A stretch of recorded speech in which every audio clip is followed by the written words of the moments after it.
Welcome to the Social Perspective channel. Imagine stepping outside your door and feeling a storm, not of weather, but of judgment and noise. For many, this is daily life. The world outside is overwhelming and the safest place is behind a locked door. This isn't laziness or avoidance. It's a deeply felt reaction to a world that feels too harsh and demanding. The comfort of a familiar room becomes a sanctuary, a shield from the pressures outside. Understanding this feeling is the first step toward empathy. We must ask, what pain or fear would drive someone to total isolation? This is a quiet crisis hidden behind ordinary doors.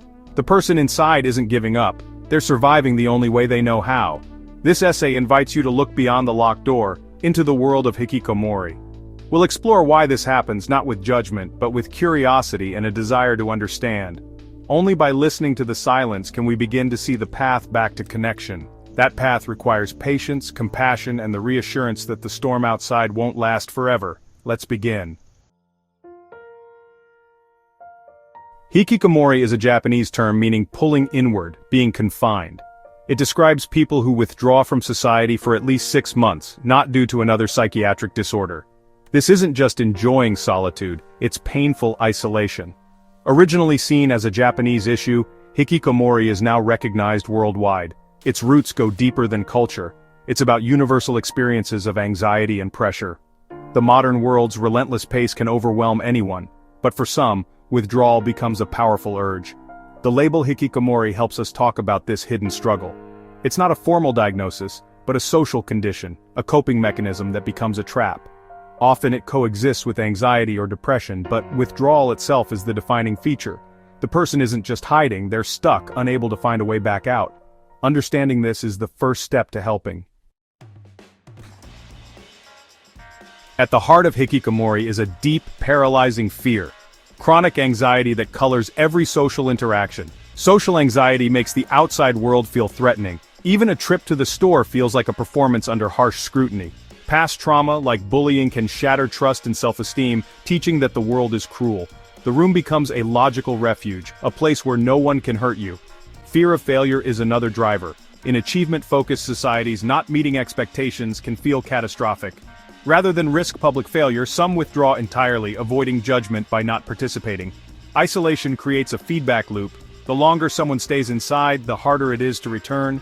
Social skills atrophy, anxiety grows, and the outside world seems even more daunting.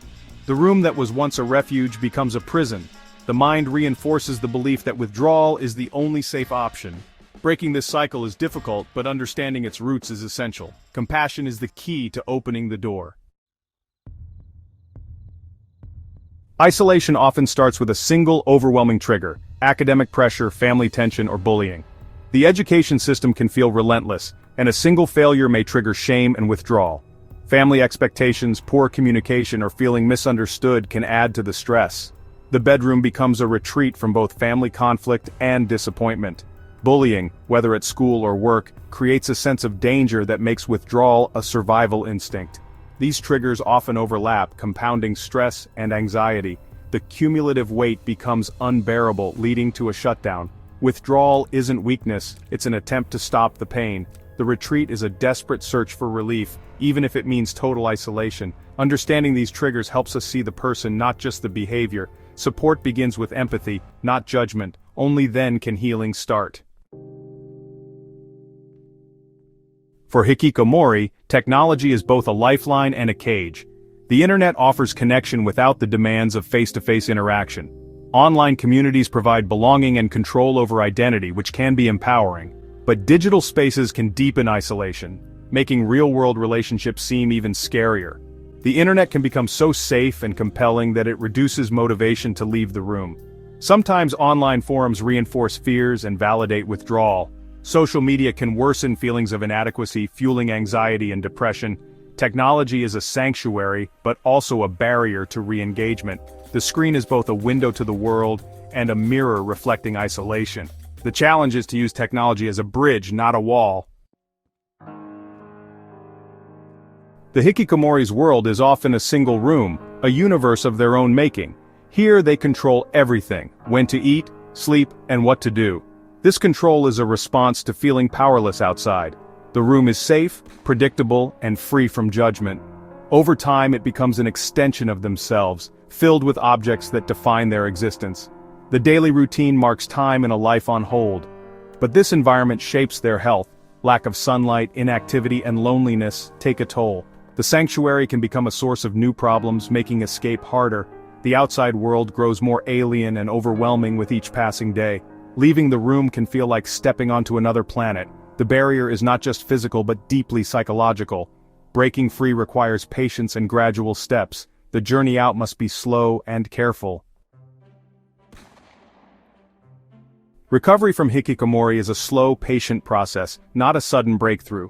Forcing someone outside only deepens their fears. The journey begins with small, gentle steps led by the individual. Re-establishing communication is often the first step. Simple messages, quiet support, no pressure. The message, "You are not a burden and we are here when you're ready." Professional help is crucial.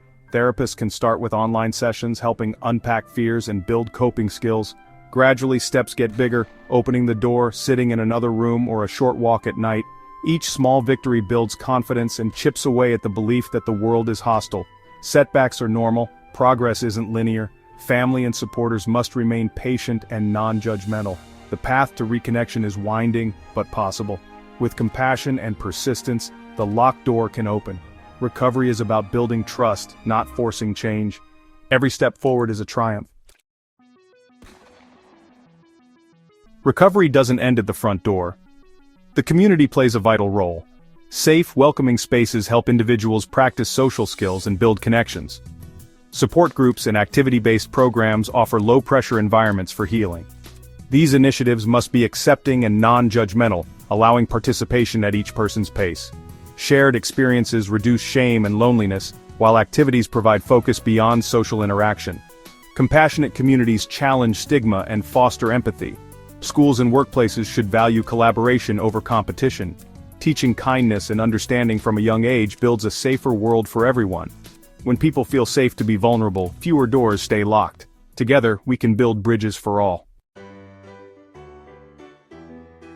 If you feel trapped by fear and anxiety, know you're not alone. Your struggle is real, and your pain is valid. The silence of your room isn't the end of your story.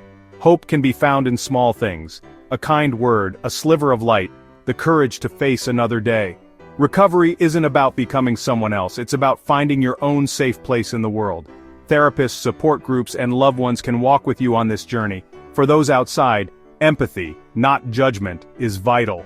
Our patience and compassion can make all the difference.